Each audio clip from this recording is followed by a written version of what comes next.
Mtu mmoja alikuwa anajulikana kwa uaminifu wake mkubwa. Siku moja alikutana na mzee aliyebeba mizigo mitatu mizito mgongoni.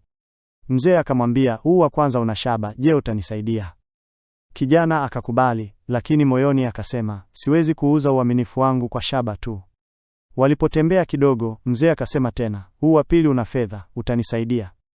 Kijana akakubali tena, moyoni akasema, "Hata kwa fedha siwezi kuvunja uaminifu wangu." Walipoendelea mbele, mzee akasema, "Huu wa tatu una dhahabu, utanisaidia?"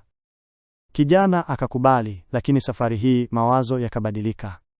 Akawaza, humu ndani kuna dhahabu, fedha na shaba, vipi nikiiba mara moja tu? Ghafla akachukua mizigo yote na kukimbia nayo. Alipofika nyumbani, akaifungua kwa haraka, akakuta mawe tupu na barua. Barua ilisomeka, "Mimi ni mfalme. Nilikuwa natafuta mtu mwaminifu wa kumrithi ufalme wangu, lakini umeanguka mtihani." Kijana akabaki na majuto makubwa. Funzo: uaminifu haupimwi na maneno bali na majaribu. Usikubali tamaa ya mali au anasa iharibu thamani yako, kwa sababu kile unachokipoteza kinaweza kuwa kikubwa kuliko unachokifuata.